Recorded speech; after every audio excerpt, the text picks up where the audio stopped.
Edax on Appetite by Charles Lamb. 1811, text of 1818. To the editor of The Reflector. Mr. Reflector, I am going to lay before you a case of the most iniquitous persecution that ever poor devil suffered. You must know, then, that I have been visited with a calamity ever since my birth. How shall I mention it without offending delicacy? Yet out it must. My sufferings then have all arisen from a most inordinate appetite, not for wealth, not for vast possessions. Then might I have hoped to find a cure in some of those precepts of philosophers or poets, those verba et voces which Horace speaks of. Not for glory, not for fame, not for applause. For against this disease, too, he tells us there are certain piacula, or, as Pope has chosen to render it, nor yet for pleasure, properly so called. The strict and virtuous lessons which I received in early life from the best of parents, a pious clergyman of the Church of England, now no more, I trust have rendered me sufficiently secure on that side. No, sir, for none of these things, but an appetite in its coarsest and least metaphorical sense, an appetite for food. The exorbitances of my arrowroot and pap dish days I cannot go back far enough to remember. Only I have been told that my mother's constitution not admitting of my being nursed at home, the woman who had the care of me for that purpose used to make most extravagant demands for my pretended excesses in that kind, which my parents, rather than believe anything unpleasant of me, chose to impute to the known covetousness and mercenary disposition of that sort of people. This blindness continued on their part after PG 139 I was sent for home, up to the period when it was thought proper, on account of my advanced age, that I should mix with other boys more unreservedly than I had hitherto done. I was accordingly sent to boarding school. Here the melancholy truth became too apparent to be disguised. The prying republic of which a great school consists soon found me out.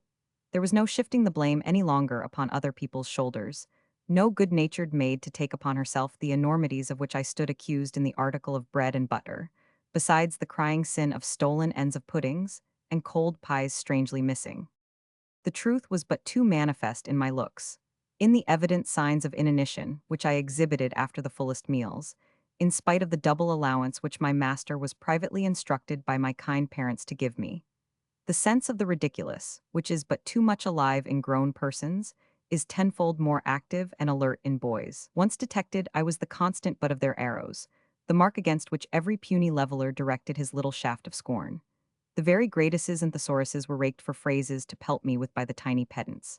Ventri natus, ventri deditus, vesana gula, escarum gurges, dapibus indulgens, non dans frna gull, sectans laut furcula mens, resounded wheresoever I passed. I lead a weary life, suffering the penalties of guilt for that which was no crime, but only following the blameless dictates of nature. The remembrance of those childish reproaches haunts me yet oftentimes in my dreams. My school days come again, and the horror I used to feel, when in some silent corner retired from the notice of my unfeeling playfellows, I have sat to mumble the solitary slice of gingerbread allotted me by the bounty of considerate friends, and have ached at heart because I could not spare a portion of it, as I saw other boys do to some favorite boy.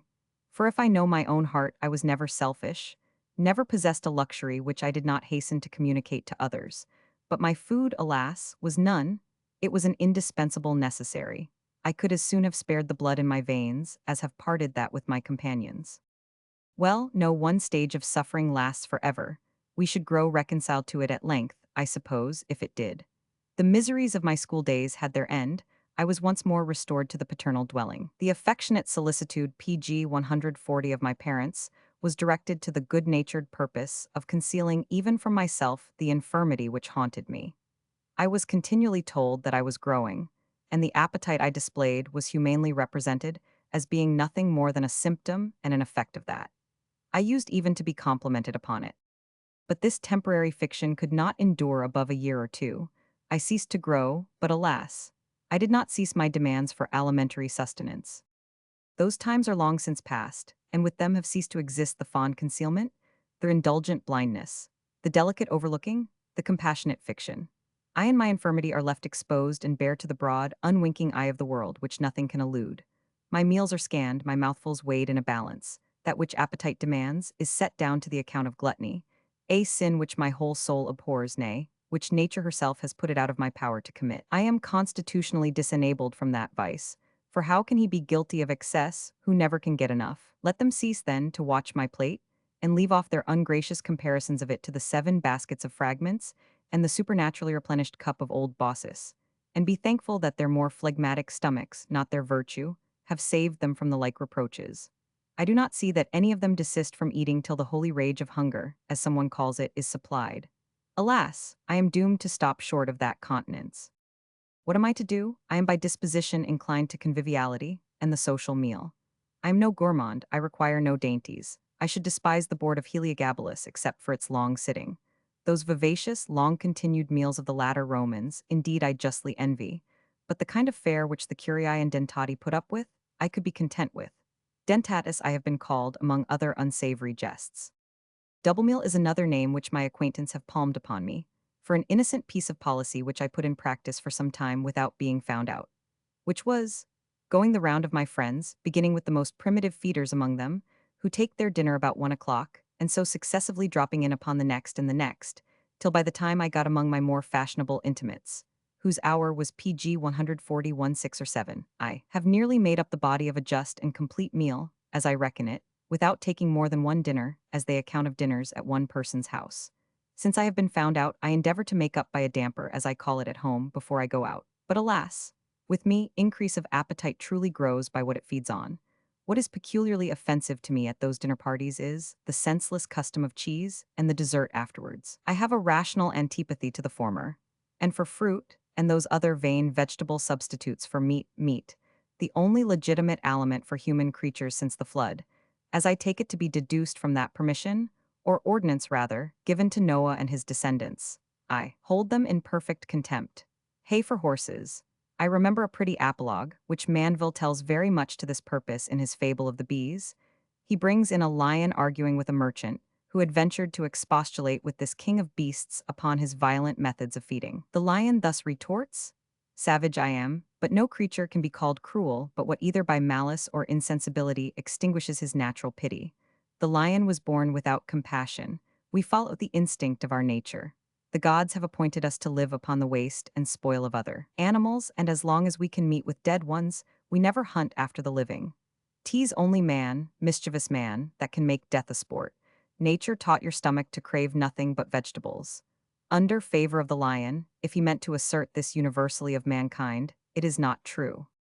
However, what he says presently is very sensible.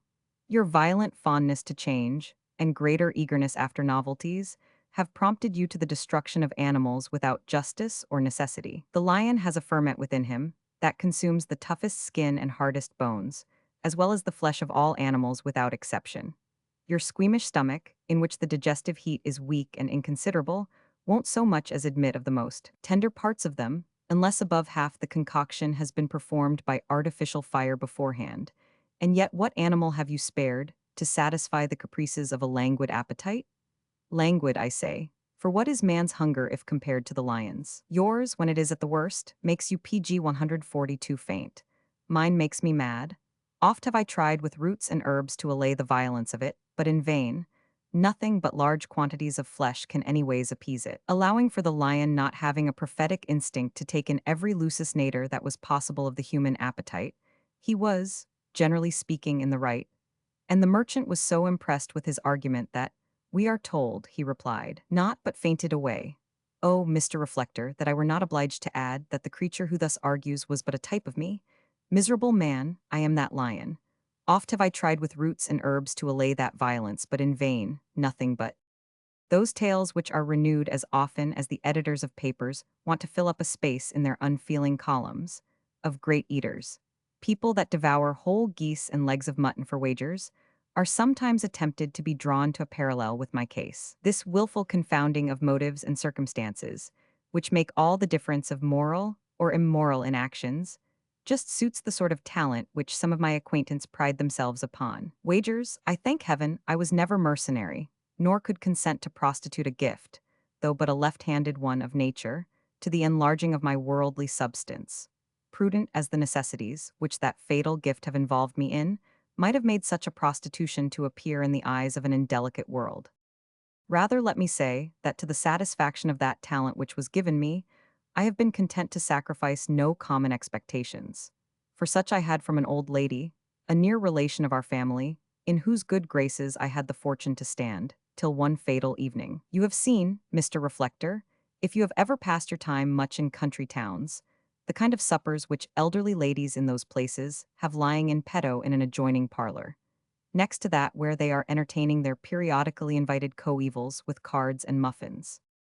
The cloth is usually spread some half hour before the final rubber is decided, whence they adjourn to sup upon what may emphatically be called nothing. A sliver of ham, purposely contrived to be transparent to show the china dish through it, neighboring a slip of invisible brawn, which abuts upon something they call a tartlet, as that is bravely supported by an atom PG 143 of marmalade, flanked in its turn by a grain of potted beef, with a power of such dishlings, minims of hospitality, spread in defiance of human nature, or rather with an utter ignorance of what it demands. Being engaged at one of these card parties, I was obliged to go a little before supper time, as they facetiously call the point of time in which they are taking these shadowy refections.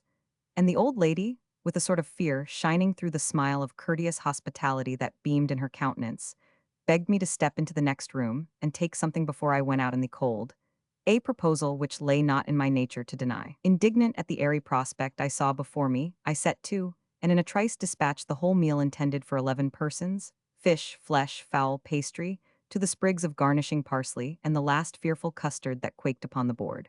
I need not describe the consternation when in due time the dowagers adjourned from their cards. Where was the supper? And the servant's answer, Mr. had eat it all. That freak, however, jested me out of a good £300 a year, which I afterwards was informed for a certainty the old lady meant to leave me. I mention it not in illustration of the unhappy faculty which I am possessed of, for any unlucky wag of a schoolboy, with a tolerable appetite, could have done as much without feeling any hurt after it, only that you may judge whether I am a man likely to set my talent to sale, or to require the pitiful stimulus of a wager. I have read in Pliny, or in some author of that stamp, of a reptile in Africa, whose venom is of that hot, destructive quality, that wheresoever it fastens its tooth, the whole substance of the animal that has been bitten in a few seconds is reduced to dust, crumbles away, and absolutely disappears. It is called from this quality the annihilator. Why am I forced to seek, in all the most prodigious and portentous facts of natural history, for creatures typical of myself? I am that snake, that annihilator, wherever I fasten in a few seconds. O happy sick men that are groaning under the want of that very thing, the excess of which is my torment. O fortunate, too fortunate, if you knew your happiness, invalids. What would I not give to exchange this fierce concoctive and digestive heat, this rabid fury which vexes me, which tears and torments me, for your quiet, mortified, hermit-like PG 144 subdued and sanctified stomachs, your cool, chastened inclinations and coy desires for food? To what unhappy figuration of the parts intestine I owe this unnatural craving, I must leave to the anatomists and the physicians to determine. They, like the rest of the world, have doubtless their eye upon me. And as I have been cut up alive by the sarcasms of my friends, so I shudder when I contemplate the probability that this animal frame, when its restless appetites shall have ceased their importunity, may be cut up also. Horrible suggestion, to determine in what system of solids or fluids this original sin of my constitution lay lurking. What work will they make with their acids and alkalines, their serums and coagulums, effervescences, viscous matter, bile, chyle, and acrimonious juices, to explain that cause which nature, who willed the effect to punish me for my sins, may no less have determined to keep in the dark from them, to punish them for their presumption? You may ask, Mr. Reflector, to what purpose is my appeal to you? What can you do for me? Alas, I know too well that my case is out of the reach of advice, out of the reach of consolation, but it is some relief to the wounded heart to impart its tale of misery. And some of my acquaintance, who may read my case in your pages under a borrowed name, may be induced to give it a more humane consideration than I could ever yet obtain from them under my own. Make them, if possible, to reflect that an original peculiarity of constitution is no crime, that not that which goes into the mouth desecrates a man, but that which comes out of it, such as sarcasm, bitter jests, mocks and taunts, and ill-natured observations, and let them consider if there be such things, which we have all heard of as pious treachery, innocent adultery, and see whether there may not be also such a thing as innocent gluttony. PG 145.